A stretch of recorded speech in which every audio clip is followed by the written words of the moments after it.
ঢাকায় মেয়ে পড়ে, ঢাকা বিশ্ববিদ্যালয়ে। বারবার খবর নিচ্ছে, আম্মু কেমন আছো আম্মু?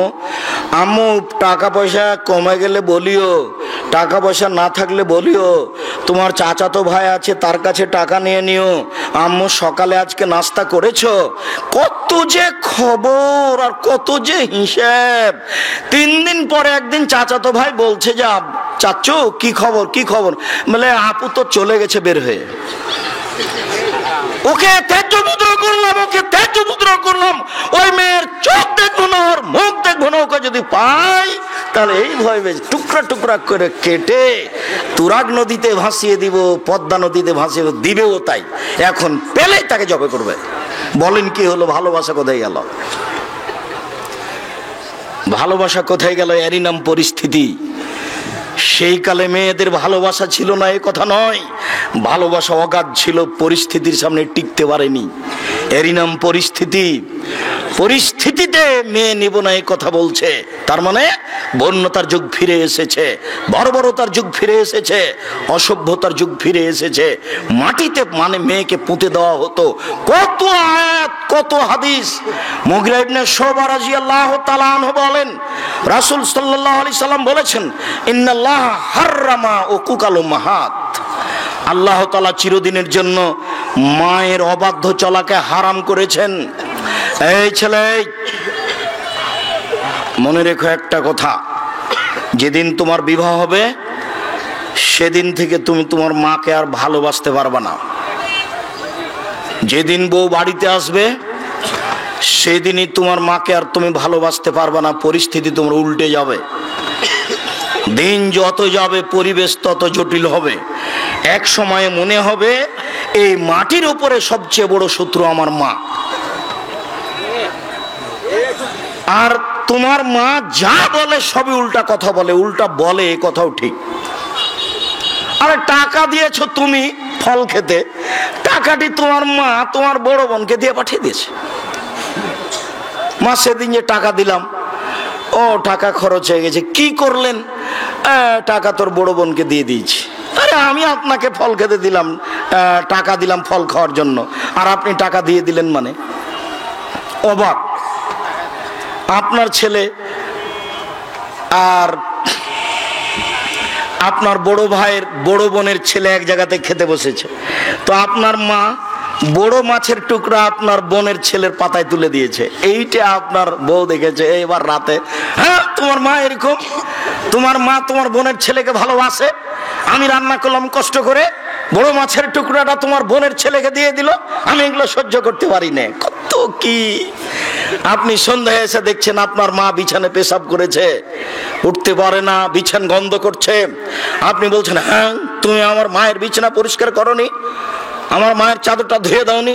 তখন আপনার বউ বলছে, তোমার মাকে তুমি দেখো, তোমার মায়ের বিছানা তুমি পরিষ্কার করো। ওই ঘরে ঢুকলে তোমার মা আমাকে অকথ্য ভাষায় গালি দেয়, আমি তোমার মাকে দেখবো মানে? আপনার মা অকথ্য ভাষায় গালি দেয়, এ কথাও ঠিক। নেন এবার কি করবেন?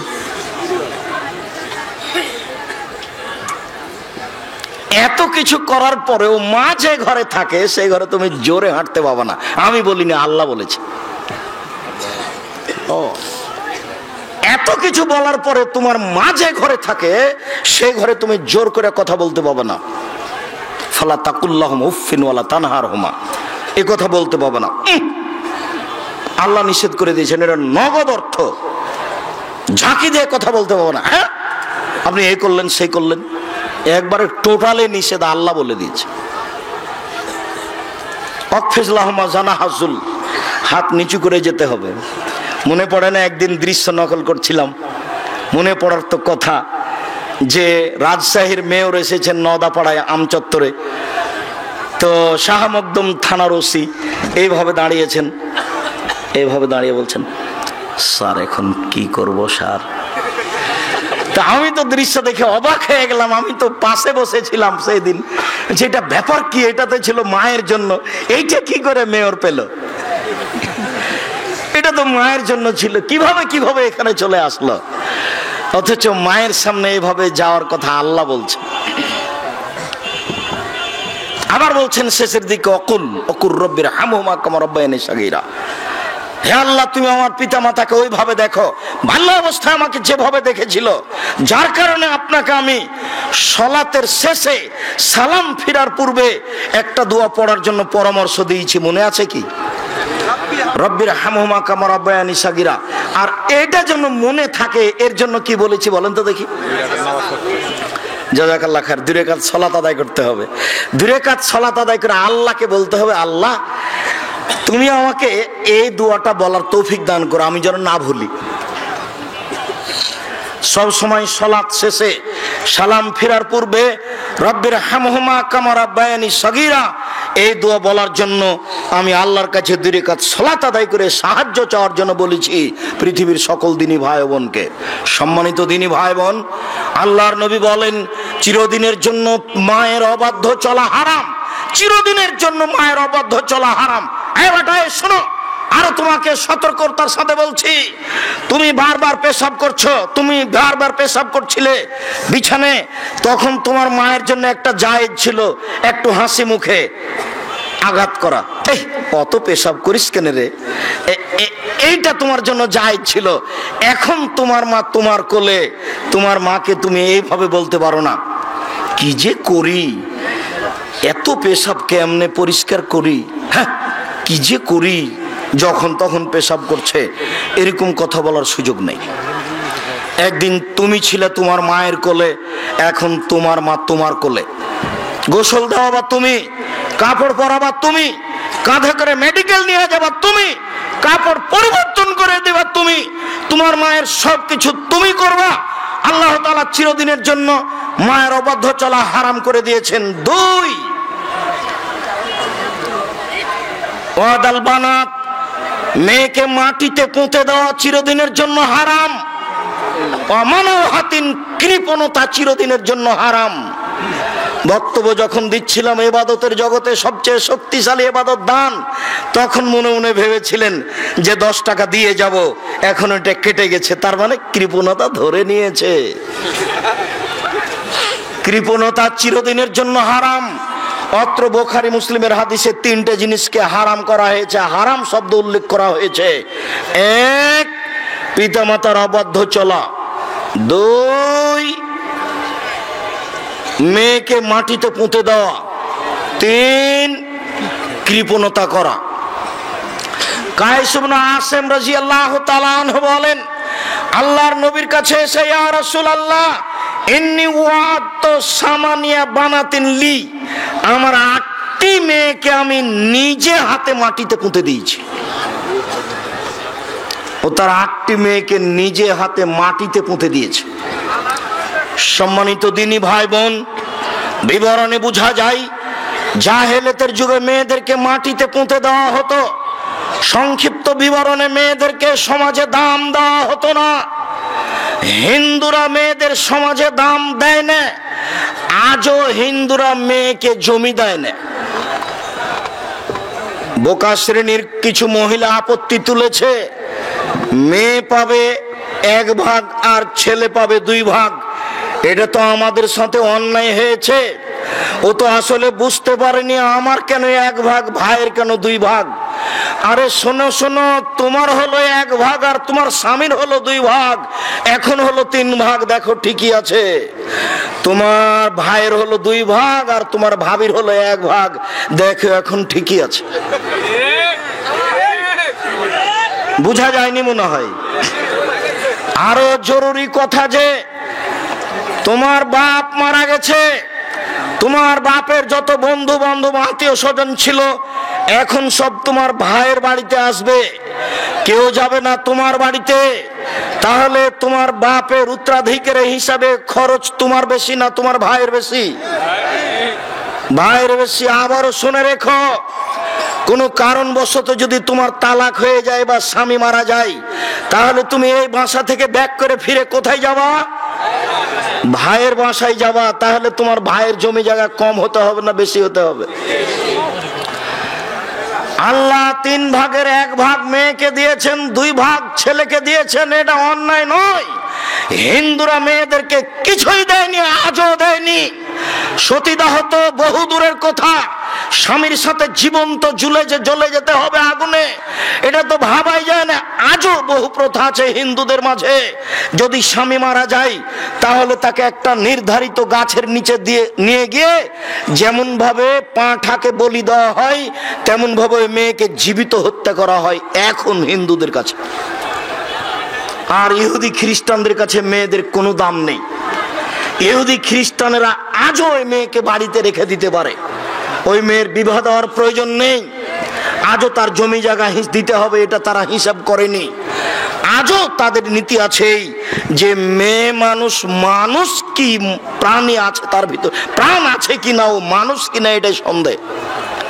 ইহুদি খ্রিস্টানদের এইটা হিসাব, যার কারণে তাদের বিবাহ শাদী নেই। তারা মহিলাদের 5 পয়সা দাম দেয় না। সম্মানিত দিনী ভাই বোন, মহান আল্লাহ নারীদের অনেক মর্যাদা উল্লেখ করেছেন।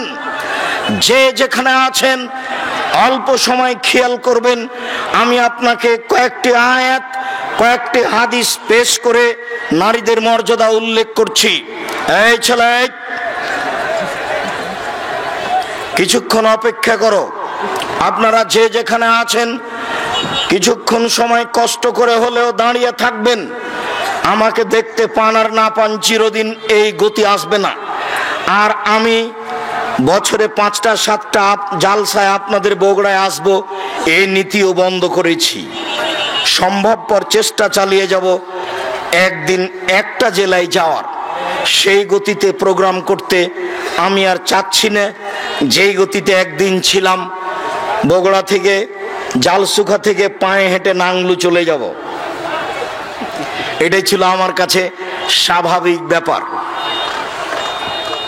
পায়ে হেঁটে চলে যাব আরো কোন কোন পথ। সারা বগুড়ার প্রত্যেকটা গ্রামে, প্রায় গ্রামে আমার ঘোরা আছে, জানা আছে। বগুড়ার প্রতিটা পরিবারের সাথে আমি মিশে আছি। বগুড়া জেলাতে আমার বক্তব্যের সূচনা, যারা সূচনায় ছিলেন তারা আজও অনেকে আছেন। সূচনায় থাকার একজন চলে গেছেন দুনিয়া থেকে, সেটা হচ্ছে বীরকুষ্টিয়ার আনসার মাস্টার। আনসার মাস্টারের জন্য দোয়া করি, আল্লাহ তার কবরকে প্রশস্ত করুক, কবরকে আলোকিত করুক, আল্লাহ তাকে মাফ করুক। আপনার নাংলুর ওবায়দুর মাস্টারও যারা খুব সাথে থাকতেন তার মধ্যেকার। আর আপনার এই বাগবাড়ি নসিপুরের গোলাম রব্বানির কয়েক ভাই তো আছেই, তারা তো সব সময় থাকতেন। আর আরও আপনার গাবতলির অনেকেই, বগুড়ার প্রত্যেকটা গ্রামের সাথে আমি খুব মিশে আছি, সেই ভালোবাসায় এসেছেন। তাই আমাকে দেখতে পান আর না পান, যে যেখানে আছেন দিনী ভাই বোন, এক পায়ে দাঁড়িয়ে থাকবেন এক খেয়ালে। আমি আপনাদের কিছু না কিছু উপকার করবো ইনশাআল্লাহ। আপনাকে আমি এতক্ষণ যা বলছিলাম সেই অংশ থেকে কিছু বলছি। নারীদের মর্যাদা আল্লাহ দিয়েছেন, এই মর্যাদা নারীকে রক্ষা করতে হবে। আল্লাহ তাআলা বলেন, ওয়াইদা বুশশিরা আহাদুহুম বিল উনসা, আল্লাহ তাআলা বলেন, ওয়াকারনা ফি বুয়ুতিকুন্না ওয়ালা তাবাররাজনা তাবাররুজাল জাহিলিয়াতিল উলা। হে মুসলিম মহিলা, তোমরা বাড়িতে থাকো।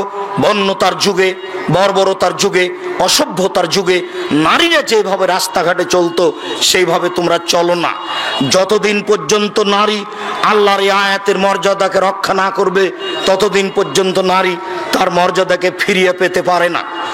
মহান আল্লাহ বলেন, ইয়া আইয়ুহান নবী, হে নবী আপনি বলুন আপনার মেয়েদেরকে, আপনার স্ত্রীদেরকে, যখন তারা বাড়ি থেকে বের হবে তখন তারা মুখে কাপড় দিয়ে বের হবে, বোরকা পরে চাদর গায়ে দিয়ে বের হবে। তারা যদি এইভাবে বের হয় তাহলেই তারা তাদের মর্যাদাকে রক্ষা করতে পারবে। সম্মানিত দিনী ভাই বোন, সাথে সাথে আরো 2-1টি হাদিস, মহিলাদের মর্যাদা আল্লাহর নবী এত বেশি উল্লেখ করেছেন যা ভাবা যায় না। তার একটি, মহিলারা যদি 4টি কাজ করতে পারে তাহলে তাদের জন্য জান্নাতের সব দরজা খোলা।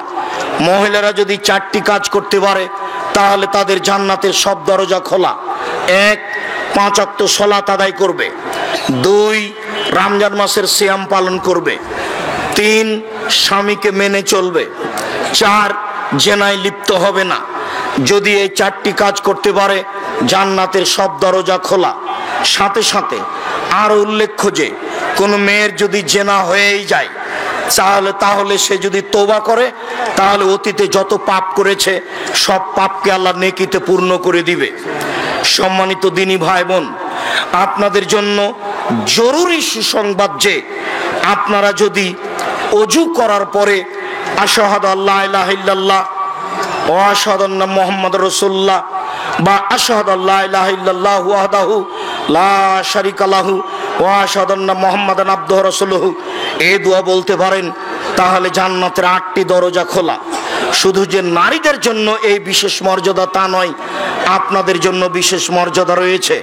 মর্মে নারীদের মর্যাদা অধিকার নিয়ে সংক্ষিপ্ত বিবরণের এই পর্যায়ে এসে বলছি, সম্মানিত দিনী ভাই বোন, আপনারা এই নিমগাছি মাদ্রাসাকে মূল্যায়ন করবেন। যার যতটুকু সম্ভব আপনারা যাওয়ার সময় দান করে যাবেন, কম হলেও বেশি হলেও। মধ্যে যেই কথাটা রেখেছি সেই কথাটা ছেড়ে যাবেন না। আর বইগুলি সব স্টেজে আছে, মিন্নাতুল বাড়ি আছে, তাওজিহুল কোরআন আছে, আপনার আদর্শ নারী, আদর্শ পরিবার, কে বড় ক্ষতিগ্রস্ত, কে বড় লাভবান, সব বইগুলি স্টেজে আছে। আপনারা যার যতটুকু সম্ভব এখানে দান করে যাবেন। আমি আপনাদের জন্য আন্তরিকভাবে দোয়া করি। আর বইগুলি সবাই স্টেজ থেকে নিয়ে যাবেন, অন্তত পত্রিকা ছেড়ে কেউ যাবেন না। 20-25 টাকা পত্রিকার দাম, অন্য বইয়ের সাথে সাথে পত্রিকা নিয়ে যাবেন। আমি সকল দিনী ভাই বোনকে সম্ভবপর দানের কথা বলে পত্রিকাগুলি, বইগুলি সংগ্রহ করার অনুরোধ রেখে বলছি, কয়েকটা জিজ্ঞাসা। মেয়েদেরকে জমি ভাগ করে দেওয়ার সময় বাড়ির অংশ, ধানি জমির অংশ আলাদা আলাদা জায়গায় দিতে হবে নাকি সব জমি ধানি জমি দিলেও চলবে? আপোষে মিলে দেওয়া ভালো, ভিটা বাড়িতে তারা থাকবে না। মর্মে ধানি জমি আপোষ করে দেওয়াই ভালো হবে। ভিটা বাড়ি দেওয়ার চেয়ে ধানি জমি আপোষ করে দেওয়াই ভালো। কেউ প্রতিষ্ঠানকে ভুলে যাবেন না, কৃপণতা যেন আপনাকে না ধরে। 200 টাকা, 500 টাকা, 50 টাকা নিয়ে চলে গেলে রাস্তায় শেষ হয়ে যাবে। যাওয়ার সময় বেসরকারি কওমি মাদ্রাসা দিয়ে যাবেন। আর এই বইগুলি সংগ্রহ করবেন, ডান দিকে আছে। যারা সব বই সংগ্রহ করবেন তারা একটু পরে আসবেন। হুজুর, আজকে আমার জন্মদিন, আমি আজকে কি কি করতে পারবো? তুমি যা কিছু করবে সেটাই শিরক হবে। জন্মদিনের কোনো দাম নেই, মৃত্যুদিনের কোনো দাম নেই। বিবাহের সময় বর এবং বউয়ের পোশাক কেমন হবে?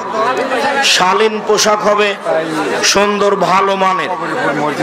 তা মাথার মুকুট চলবে না, ওটা হিন্দুদের নীতি।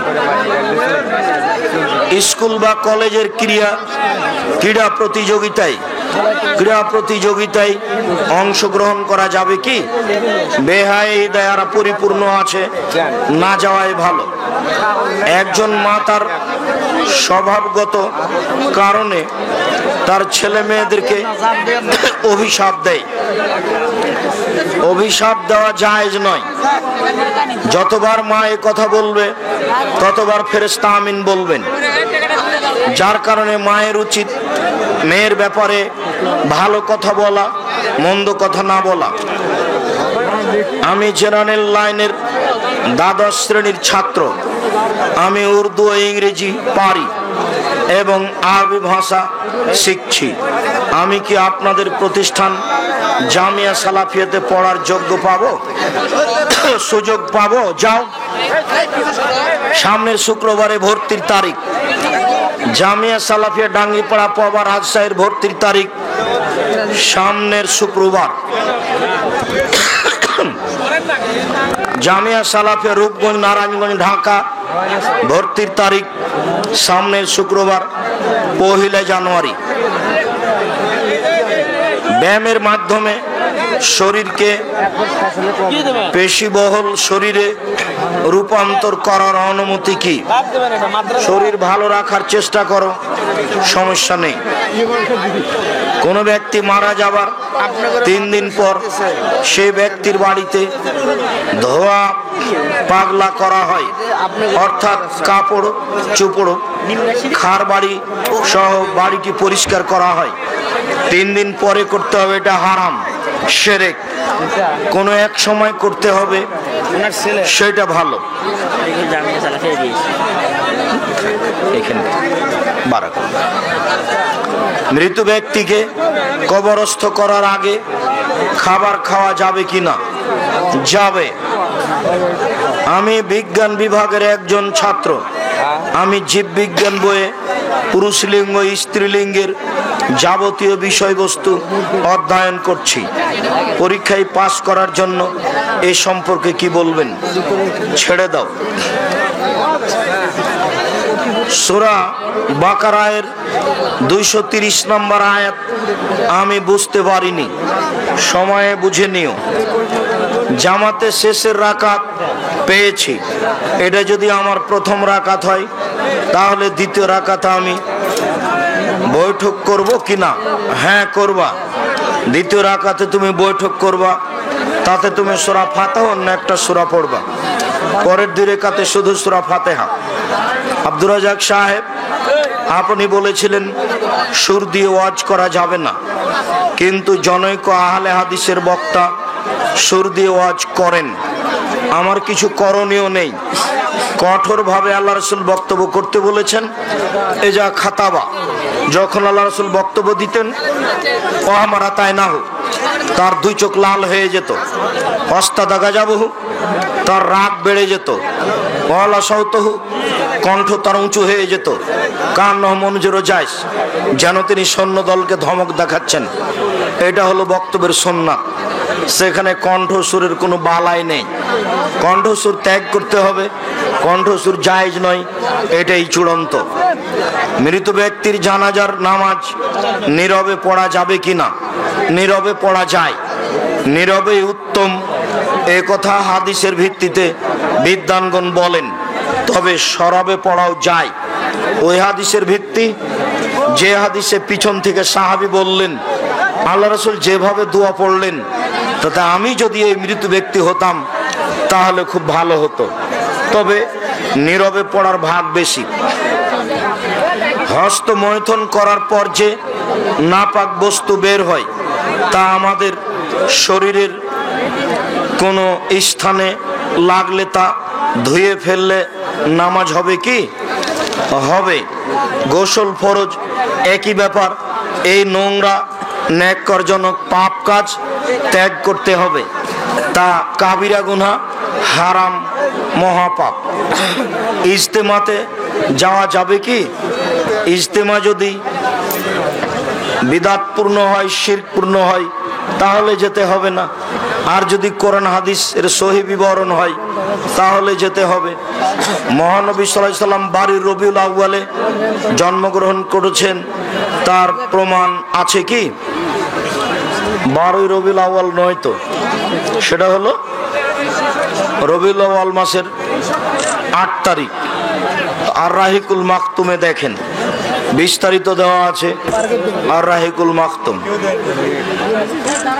জেরা মসজিদ কাকে বলে? জেরার মসজিদ কাকে বলে? মুনাফিকি করে আপোষে দ্বন্দ্ব গন্ডগোল সৃষ্টি করার জন্য, কলা কৌশল আঁটার জন্য যে মসজিদ তৈরি করা হয় তাকে মসজিদে জেরার বলে। কেউ যদি আরবি পড়তে না পারে তবে সে কি কবরের আযাব থেকে মুক্তির জন্য সূরা মুলকের বাংলায় উচ্চারণ করতে পারবে? জি না, বাংলায় উচ্চারণ ভালো হবে না। 15 দিনের মধ্যে, 1 মাসের মধ্যে হাফেজ রেখে কোরআন পড়া শিখতে হবে। ছেঁচড়া মেচড়া করে হলেও, কোন রকম করে হলেও পড়া শিখতে হবে। শেখ, আপনি 2011-2012 সালের দিকে ঢাকা বংশালে যেভাবে বক্তব্য দিয়েছিলেন সেভাবে আর একবার বক্তব্য শোনাবেন? ও আচ্ছা আচ্ছা, তোমার তো অনেক বড় স্বাদ। জাযাকাল্লাহ খায়ের, বারাকাল্লাহ। কেন জানি আমাকে আর তেমন লাগে না। আপনাকে কেন আহলে হাদিস সংগঠন থেকে বের করে দেওয়া হয়েছে আমি পূর্ণ জানি না, তবে দু একটা কারণ আমার জানা আছে। তার একটা কারণ হলো আমি প্রতিষ্ঠান গড়েছি ঢাকা, রূপগঞ্জ, নারায়ণগঞ্জ, ওখানে থাকি, টাকা ওখানে আদায় করি, এ একটা কারণ আছে। আর একটা কারণ দিয়েছে যে আমি ক্লাস করি না, বক্তব্য দিয়ে বেড়াই। আবার সেই বছর 30 দিন ডিসেম্বরে ক্লাস হয় না, এই জন্য আমি ইন্ডিয়ায় ছিলাম, ক্লাসের বিরতি। তো 34 দিন অনুপস্থিত দেখানো হয়েছিল, তার 30 দিন ক্লাস বিরতি ছিল, তাই ইন্ডিয়ায় ছিলাম, সেটাকে ক্লাসের অনুপস্থিত দেখানো হয়েছে। আমার বলা আছে অন্যায়ের বিচার দুইবার হবে, হবেই হবে, আজ হোক আর কাল হোক। কসর সালাত সম্বন্ধে বিস্তারিত বলুন। বাড়ি থেকে বের হবে সফরে, দূরে, যখন বাড়ি থেকে বের হলো তখনই কসর করতে পাবে, বাড়ি থেকে 2 কিলোমিটার দূরে হোক, 1 কিলোমিটার দূরে হোক। তবে সফরটা যদি সফর না হয়, বগুড়া শহরে গেছে, তাহলে সে বগুড়াতে গিয়ে কসর করতে পাবে না। তবে যদি ঢাকা যাই, তখনই বুঝবে যে আমি কসরে যাচ্ছি, সফরে যাচ্ছি, ব্যাগ ট্যাগ নিবে, কাপড় চোপড় নিবে। তখনও নিমগাছি থেকে বের হয়ে যদি সলাতের টাইম হয়ে যায় বাগবাড়িতে, সেখানেও কসর পড়তে পারে, কেননা সফরে বের হয়েছে। সফরের সময়, দূরত্বের সময়ে নাই, হিসাব নেই, সফরের হিসাব। সফরে বের হলেই কসর করবে, দূরত্ব নয়। বিড়ি সিগারেট মিলে, বিড়ি সিগারেট খেলে নাকি 40 দিন পর্যন্ত কোনো ইবাদত কবুল হয় না। জি, এ কথাই ঠিক। রাসূল সাল্লাল্লাহু আলাইহি ওয়াসাল্লাম বলেছেন, মান সারাবাল খামরা লাম তুকবাল লাহু সালাতুন 40 লাইলা।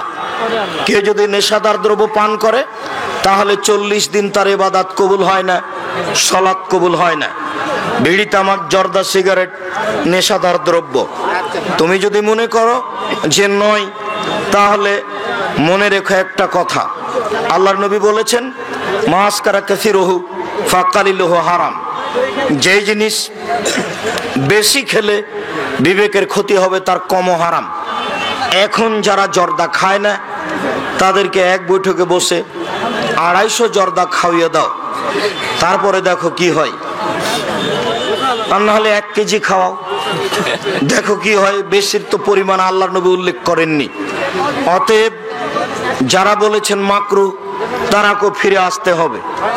যারা বলেছেন না খাওয়াই ভালো, তাদেরকেও ফিরে আসতে হবে। যারা বলেছে 3 শ্রেণীর মানুষের সাথে আল্লাহ বিচারের মাঠে কথা বলবেন না, যারা জান্নাত পাবে না, তার 1 শ্রেণীর মানুষ যারা নেশাদার দ্রব্য পান করে। অতএব বিড়ি, তামাক, জর্দা, সিগারেটগুলো নেশাদার দ্রব্য, যে কোনো মূল্যে তা পরিহার করতে হবে, এটাই চূড়ান্ত। এ ব্যাপারে কোথাও পরামর্শ, কোথাও আপোষ করার কোনো সুযোগ নেই। কোনো মুসলমান নাকি অন্য কোনো মুসলমানের সাথে 3 দিনের বেশি কথা না বললে থাকতে পারে না। তাহলে আসাদুল্লাহ গালেবের সাথে আপনার কি হয়েছে? সাক্ষাৎ হয়, কথা হয়, সাক্ষাৎ হলেই কথা হয়, কথাতে কোনো বাধা নেই। তুমি দূর থেকে এত দূরে চলে গেছো কেন, তা আমার জানা নাই। তোমার ভেতরে মনে হয় সবসময় খারাপ বিরাজ করে, তুমি তোমার খারাপ থেকে ফিরে আসো। ডক্টর আসাদুল্লাহ গালেব একজন উচ্চ শিক্ষিত জ্ঞানী গুণী মানুষ, তাকে সম্মান করে কথা বলাই উচিত জাতির সবার। মেয়ে সন্তান হলে কি গরু দিয়ে আকিকা করা যাবে? জি না, ছেলে হোক মেয়ে হোক, গরু দিয়ে আকিকা করা, ছাগল ছাগি, ভেড়া ভেড়ি, দুম্বা দুম্বি, এগুলো দিয়েই আকিকা দিতে হবে, অন্য কিছু নয়। আসসালামু আলাইকুম। দুপক্ষের বিবাহ বন্ধনের অনুমতি ছিল, পরে মেয়ে পক্ষ বলে আমরা বিবাহ দিইনি। তারা যে এই কথা বলল, তাদের পরিণতি কি হবে? মেয়ের বাপ বিবাহের বৈঠকে উপস্থিত থাকলেই বিবাহ হয়ে গেছে। মেয়ের বিবাহ দিইনি বা দিয়েছে, এসব কথার 5 পয়সা দাম নেই। তোমরা ক্ষমতা প্রয়োগ করে সে মেয়েকে বাড়িতে নিয়ে আসো যে কোনো মূল্যে, মেয়ের বাপ যদি সেখানে থেকে থাকে। আর মেয়ের বাপ যদি সেখানে না থেকে থাকে, বিবাহ হয়নি, কোর্ট কাছারির কোনো দাম নেই। হুজুর, আমি জানতে চেয়েছি যে একজন পুরুষ তার স্ত্রী থাকাকালীন তার ছোট বোনকে বিবাহ করে একসাথে সংসার করা যাবে কি? জিনা হারাম, কাবিরা গুনাহ। যেই দিনই তার ছোট বোনকে বিবাহ করেছে, সেই দিনই দুইজনের সাথে সংসার হারাম হয়ে গেছে। বিচ্ছিন্ন হওয়া পর্যন্ত দুইজনের কাউকে সংসারে আনতে পাবে না। যৌবন প্রাপ্ত আলেম মহিলাদেরকে কোরআন শিক্ষা দিতে পারবে কি? মেয়েরা যদি একাধিক হয়, পর্দা করে শিক্ষা নিতে পারে, দিতে পারে, নির্জনে নয়। প্রকাশ্য সুদখোর ব্যক্তিকে মসজিদের মুয়াজ্জিনের দায়িত্ব দেওয়া যাবে কি? জিনা দিতে হবে না, পরহেজগার মানুষকেই মুয়াজ্জিনের দায়িত্ব দিতে হবে। বই পুস্তক কেউ ছেড়ে যাবেন না, বিশেষভাবে মাসিক আল ইতেশাম পত্রিকা। আমি দাবি রাখি পৃথিবীর প্রত্যেকটা বাঙালির ঘরে মাসিক আল ইতেশাম পত্রিকা থাকবে ইনশাআল্লাহ। ইনশাআল্লাহ অনেক শ্রম আছে পত্রিকার পিছনে। এ দিয়ে আপনার কাছে সঠিক কোরআন হাদিস পৌঁছাতে চাই। সময়ের গতিতে তা ইংরেজি ভাষায় বের হবে, সময়ের গতিতে তা আরবি ভাষায় বের হবে ইনশাআল্লাহ। ইসলামী ব্যাংকের সাথে লেনদেন করা যাবে কি? করা যাবে, ব্যবসা করা যাবে না।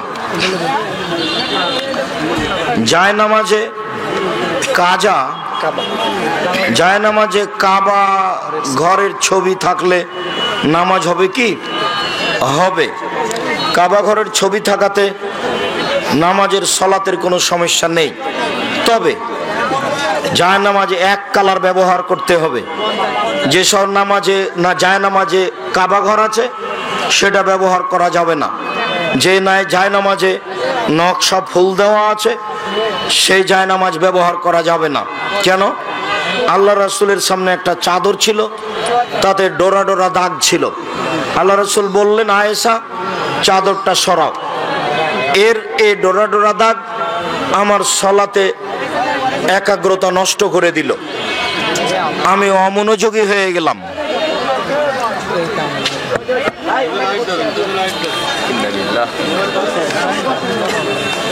কত বাজে?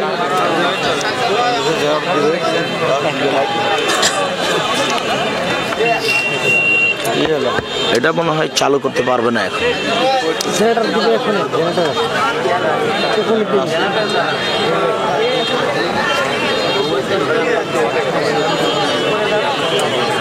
জেনারেটর আছে নাকি?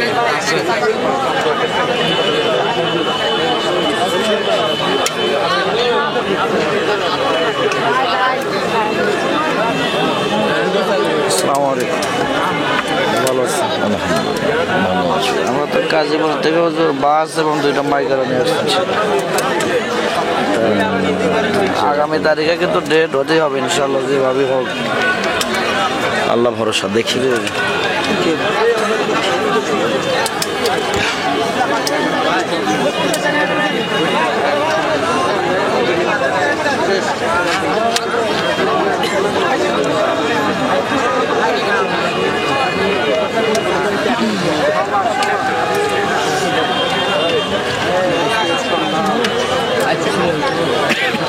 করেছে যে আশেপাশে আহলে হাদিস মসজিদ না থাকায় আমি সালাত পড়তে পারি না, আমার করণীয় কি? ওই মসজিদেই যাবেন, অন্তত আসর আর ফজর না গেলেও বাকি সময়ে যাবেন, ওদের সাথে সালাত আদায় করবেন। শেখ আমি বগুড়া উলিপুরে একটি প্রশ্ন জিজ্ঞাসা করেছিলাম। প্রশ্নটি ছিল, শেখ আমি ওয়াক্তের শুরুতে জামাতের সহিত সালাত আদায় করতে চাই, কিন্তু আশেপাশে কোনো আহলে হাদিস মসজিদ না থাকায় উক্ত সময় পড়তে পারি না, আমার করণীয় কি? আপনি বলেছিলেন একাই বাড়িতে পড়বে, যদি ওরা ঠিক টাইমে না পড়ে তাহলে একাই তুমি বাড়িতে পড়ে নিও, এটাই ঠিক। হাদিস সহিহ বুখারী মুসলিম। পরে জামাতে তাদের যেতেও পারো, নাও যেতে পারো। সকল সরকারি চাকরির বেতন সুদী ব্যাংকের মাধ্যমে দেওয়া হয়, এক্ষেত্রে রুজি হালাল হবে কি? নিরুপায় হয়ে থাকলে হবে।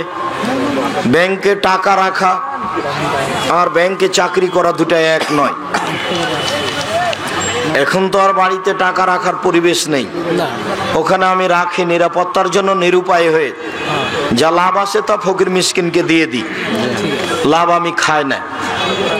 এইটা ব্যাংকের সাথে যোগাযোগ আর ব্যাংকে স্বইচ্ছায় চাকরি উপার্জন করা দুটাই এক বোঝা ভুল হবে। স্বামী স্ত্রীর ঝগড়ার কারণে সরকারিভাবে স্বামী স্ত্রী উভয়ে তালাকনামায় স্বাক্ষর করেছে, কিন্তু মৌখিকভাবে তালাক দেয়নি। এখন উভয়ে একত্রিত হতে চাই, কতদিন? 90 দিনের মধ্যে হলে বিবাহ না পড়িয়ে নিয়ে আসতে পারে। আর এই ঘটনা যদি 90 দিন পার হয়ে যায় তাহলে বিবাহ পড়িয়ে নিয়ে আসতে হবে।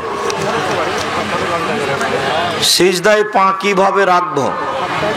শেখ, কাজা নামাজে একামত দিতে হবে কি? সিজদায় পা জমা করে রাখবা, পায়ের গোড়ালি থেকে বৃদ্ধাঙ্গুল পর্যন্ত। কাজা নামাজে একামত দিতে হবে।